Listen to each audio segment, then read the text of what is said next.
ओम शांति। 29 जुलाई 2022 के ईश्वरीय महावाक्य। पहले सुनते हैं मुरली के मुख्य पॉइंट्स। बाबा ने कहा, सद्गति होती है ज्ञान से, इसलिए ज्ञान अमृत का कलश बाप ने तुम माताओं पर रखा है। भीष्म पितामह आदि को भी तुमने ही ज्ञान बाण मारे हैं। तुम तो मास्टर नॉलेजफुल हो, ज्ञान बाण लगाने में डरो मत। कहते भी हैं भारत माता की जय, अर्थात भारत में रहने वाली तुम माताओं की जय, क्योंकि तुम ही सारे विश्व को स्वर्ग बनाती हो। तुम हो गुप्त सेना। परमपिता परमात्मा बैकुंठ की ओपनिंग तुम माताओं द्वारा करा रहे हैं, तो अब बच्चियों को खड़ा हो जाना चाहिए। तुम्हें अपने हमजिन्स का उद्धार करना है। विष के लिए उन पर कितनी मार पड़ती है, तो उनके लिए रड़ी मारनी चाहिए। सरकार को दिखाने के लिए एक मेमोरेंडम बनाना चाहिए। गवर्नमेंट को कहो कि भगवान बाप कहते हैं कि अब विष की लेन देन बंद करो, पवित्र बनो। तुम बच्चों का आपस में बहुत लव होना चाहिए। तुम्हारी एम ऑब्जेक्ट देखो कितनी अच्छी है। भविष्य में तुम्हारी गोद में प्रिंस होगा। और लास्ट में बाबा ने कहा, जिससे स्वर्ग का वर्षा मिलता है, उनसे तो भाग भाग कर आए मिलना चाहिए। चेहरा खुशी में खिल जाना चाहिए, लेकिन ऐसे भी नहीं बाहर से कहते रहो हमारा तो एक दूसरा न कोई, और अंदर में और कोई खींचता रहे। ऐसे काम चल न सके। बाप का सच्चा बच्चा बनना है। और अब सुनते हैं महावाक्यों को विस्तार से। मुरली का सार। मीठे बच्चे, तुम्हें अपने हमजिन्स का उद्धार करना है। बाप ने माताओं पर ज्ञान का कलश रखा है, इसलिए माताओं पर बड़ी जवाबदारी है। प्रश्न, तुम माताएं किस विशेष कर्तव्य के निमित्त हो? तुम्हारे ऊपर कौन सी रिस्पॉन्सिबिलिटी है? उत्तर, तुम इस पतित दुनिया को पावन दुनिया, नर्क को स्वर्ग बनाने के निमित्त हो। बाप ने तुम माताओं पर ज्ञान का कलश रखा है, इसलिए सबको सद्गति देने की रिस्पॉन्सिबिलिटी तुम्हारे पर है। तुम हो शिव शक्ति सेना। तुम्हें अब अपने हमजिन्स का कल्याण करना है। सबको पतित बनने से बचाना है। वेश्याओं का भी उद्धार करना है। गीत, रात के राही थक मत जाना, सुबह की मंजिल दूर नहीं। ओम शांति। बच्चों ने गीत की लाइन सुनी, अब चले वतन की ओर, अर्थात सुख धाम की ओर। सुख धाम की स्थापना अर्थ माताओं को ही रखा गया है। ज्ञान अमृत का कलश माताओं पर रखा है। जैसे ओपनिंग की सेरेमनी व स्थापना की सेरेमनी की जाती है ना, तो परमपिता परमात्मा बैकुंठ की ओपनिंग कराते हैं माताओं द्वारा। कलश माताओं पर ही रखते हैं। तो अब बच्चियों को खड़ा होना है। शक्ति दल है ना, बच्चों पर बाप रिस्पॉन्सिबिलिटी रखते हैं। ऐसे नहीं कि इन गुरुओं पर बाप ने कोई रिस्पॉन्सिबिलिटी रखी है कि सबको सद्गति दो। अभी तुम जान गए हो कि सद्गति देना इन माताओं का काम है। सद्गति होती है ज्ञान से। ज्ञान का कलश माताओं को मिला है। पहले पहले दिखाते हैं कलश रखा जगदम्बा पर। शास्त्रों में तो लक्ष्मी का नाम रख दिया है, यह फर्क पड़ गया है। कलश रखा है तुम माताओं पर। काली पर कलश रखा है। काली की महिमा है ना। चित्र तो अनेक बना दिए हैं, तो अब माताओं पर कलश रखा है, क्योंकि इस समय तुम्हारी हमजिन्स माताओं की बुरी गति है। तुम शिव शक्तियां कहलाती हो। तुम हो गुप्त सेना। तुम्हारी बुद्धि में उमंग उठना चाहिए। तुम अपना स्वराज्य स्थापन कर रहे हो। वंदे मातरम भी गाया हुआ है। भारत खंड का नाम ही गाया जाता है। कहते हैं भारत माता की जय, अर्थात भारत में रहने वाली माताओं की जय। जो माताएं विश्व को स्वर्ग बनाती हैं, ऐसी माताओं की जय। वह फिर भूलकर सिर्फ कह देते हैं भारत माता। बाबा तुम माताओं का नाम बाला करते हैं, स्वर्ग की ओपनिंग सेरेमनी कराते हैं। तुम कहती हो शिव बाबा हम माताओं द्वारा विश्व को स्वर्ग बनाते हैं। भीष्म पितामह आदि को भी तुमने ज्ञान बाण मारे हैं।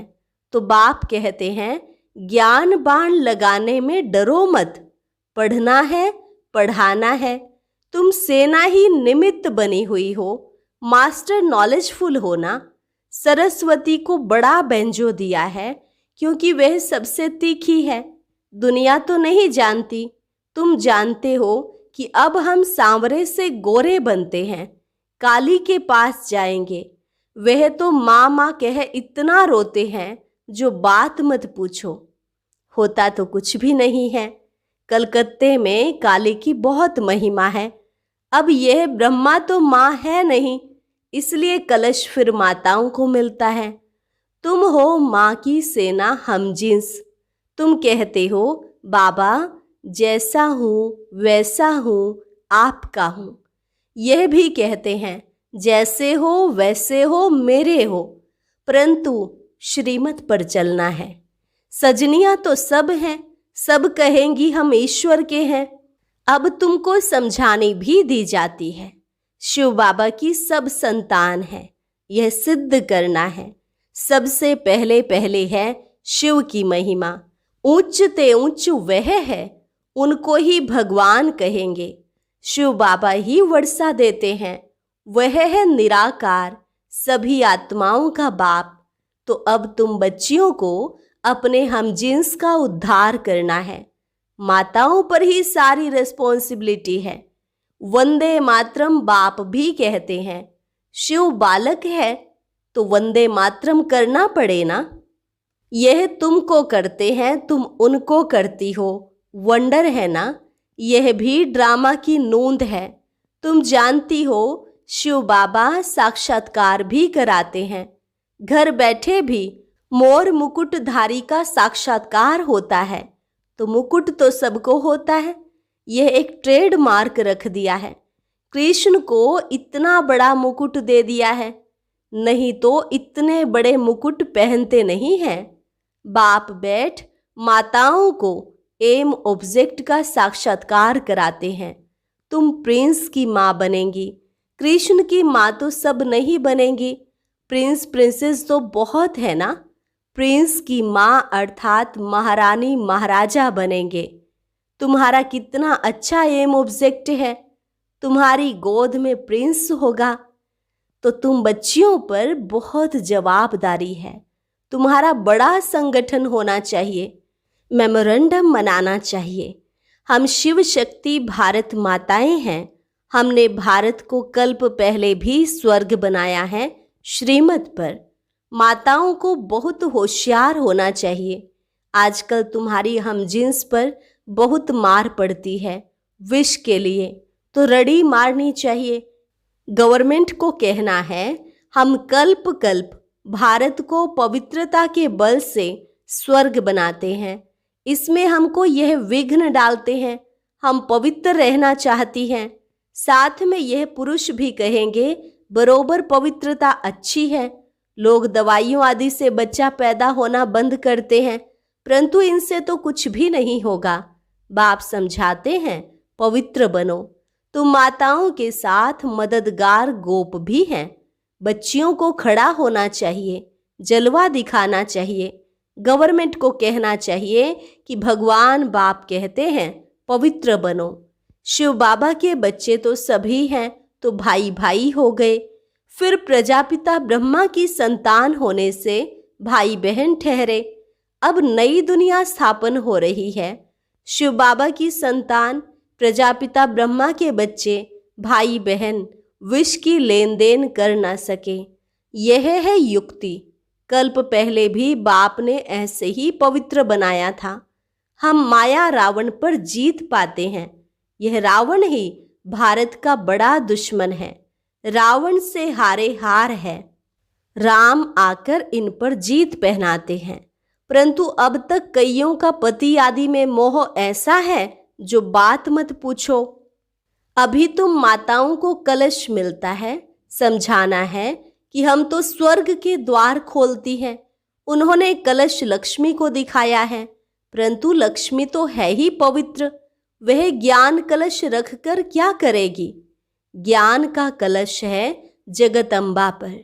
अब परमपिता परमात्मा ने फरमान निकाला है कि काम महाशत्रु है, जो इन पर जीत पाए वही श्रेष्ठाचारी बन स्वर्ग के मालिक बनेंगे। तुम बच्चों का आपस में बहुत लव होना चाहिए। ब्रह्मा कुमार कुमारियों की जैसे सेना इकट्ठी हो। कोई को तो पता ही नहीं कि कौन कौन कहाँ है। सभी सेंटर्स के बच्चों को तो बुला भी नहीं सकते।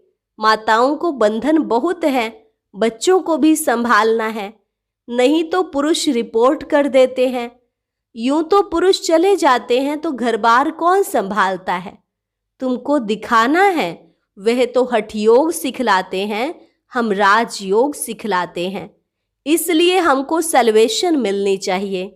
बाबा ने समझाया था कि तुम वेश्याओं को भी समझाओ कि यह गंदा धंधा अब बंद करो, तुम स्वर्ग का द्वार बनो। तुम यह काम करके दिखाओ तो तुम्हारा नाम बहुत बाला हो, उन्हों का भी कल्याण करना है। यह संगम युग है ही कल्याणकारी। पवित्रता पर खूब रड़ी मारनी है, इन वेश्याओं पर रहम करना है।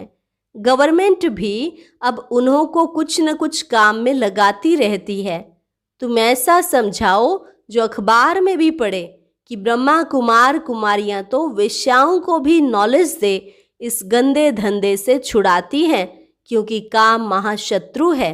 इनसे तुम पतित गंदे बनते हो। यह दुनिया ही भ्रष्टाचारी है ना। बाप आकर माताओं को उठाते हैं। गोपों का काम है मददगार बनना। जो मेहनत करेंगे वह उच्च पद पाएगा। अपने हम जिन्स पर रहम करना चाहिए। इनका नाम ही है वैशाल्य। बाप आकर शिवालय बनाते हैं। वास्तव में यह है ज्ञान की बातें। बाप इस मनुष्य तन में आकर तुमको ज्ञान सुनाते हैं। तुम जानते हो अब हम कब्रिस्तानी से परिस्तानी बन रहे हैं। यह है ज्ञान मान सरोवर। ज्ञान में गोता लगाते रहते हैं, बाकी पानी की बात नहीं है।